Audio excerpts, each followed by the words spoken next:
So I think that my presentation is simpler than a previous presentation. And its name is Let's Go Out, Outdoor Education's Limiting Factors versus Positives. And for the first, I would like to say something about our highlights of the presentation, or of my highlights of the presentation. For the first, aim of the board were the monitoring of outdoor education in Czech Republic, the impact of schools location on outdoor education, and identification of the limiting factors and positives of outdoor education. Methodology was performed by distributions of questionnaires, selection of questions for our evaluations, and evaluations of the results. And the results and conclusions consisted from results processing and making conclusion. Now we can see a little theoretical background. There are a lot of comprehensive studies about outdoor education in the world, for example, by Winston or Gilbertson and in our republic from Chincha et al.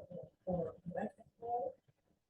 And all authors usually summarize the characterization of outdoor education as a strong teaching strategy, and they often listed the types of outdoor education as field work, an excursion, outdoor education programs, or being school garden, and other. And how it is realized in Czech Republic.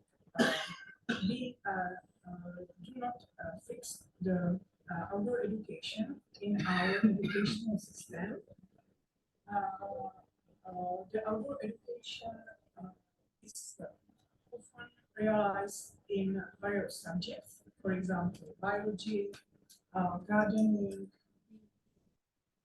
and in across curriculum subjects, for example, environmental education. So we tried to map the real implementation of outdoor education in our secondary school or lower secondary school. And we realized a questionnaire study among biology teachers in different schools. And how was our methodology? We had self-constructed questionnaire. The total number of questions was 26, but the evaluated question for this research, for this presentation, was only 4. The data collection was made by social networks, because we tried to use email or via personal discussing, but it's not functional, or it was not functional.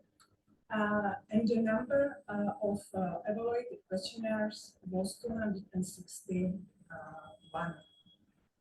Now you can see the exact text of our 4 evaluated questions. The first was, where is the school where you teach? And the respondents had 2 options, village or town schools, or rural or urban schools. What is the frequency of outdoor education at your schools? In this question, respondents had 5 options: once a week, once a month, quarterly, once a year, different answers. The third question was, what do you think that are the limiting factors in the implementation of outdoor education? And there were more options, for example, whether outdoor school facilities, lack of time, and preparation of teachers and other. And the last one was, which are the three biggest positives of outdoor education in my opinion. It was open-ended question. We obtained 100 questions and we coded them to 28 responses, and we made with them. In this slide, you can see the results for question number 1 and question number 2. Where is the school where you teach? When the 32% of teachers are from schools, and 68% teachers were from urban schools. And the following second question is difficult for this because it was about frequency of outdoor education. What is the frequency of outdoor education at our schools? And we had no hypothesis that the location of schools doesn't affect the frequency of implementation of outdoor education, but it was rejected based on results of the test. And now you can see all answers from respondents. You can see the differences between rural and urban school, or the school in town and and the highest difference you can see in the case of advanced ED frequency of outdoor education, that the higher relative values were marked in rural at rural schools. The first question was, what do you think that are the limiting factors in the implementation of outdoor education?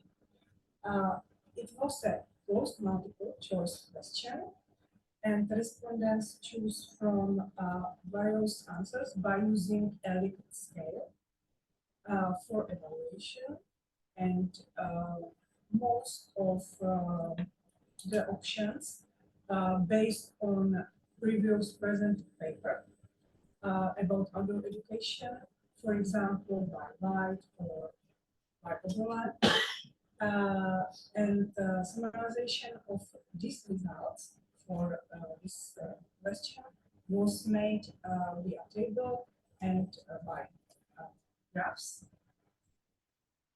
There you can see the answers concerning the limiting factors, and in this table I will show you the very limiting factors, and on the other hand the totally unlimiting factors, and you can see that the highest absolute and relative values are or were obtained for weather.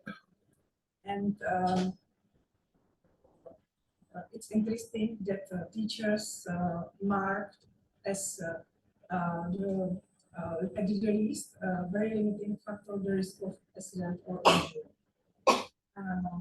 And the totally unlimiting was marked the rather the risk of accident and injury. Now you can see all results from this answer in this graph. You can see all Likert scales with options from very limiting, limiting, neutral, unlimiting to totally unlimiting. And as you can see in previous slide, you can see again that the weather was marked as the highest very limited factors, and teachers marked as totally unlimiting attitude and support of school management. So I think that if a teacher wants to go out, they could go out.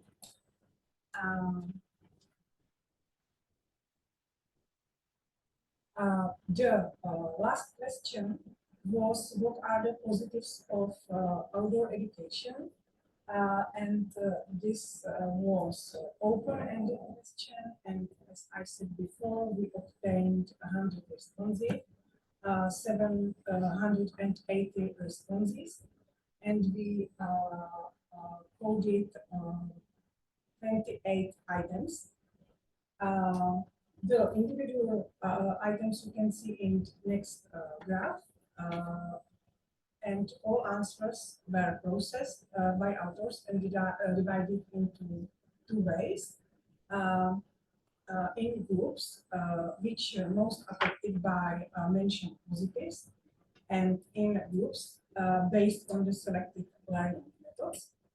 And we use Venn diagram for visualization, but it's only outside, and the positives could be divided also in another way. We will see.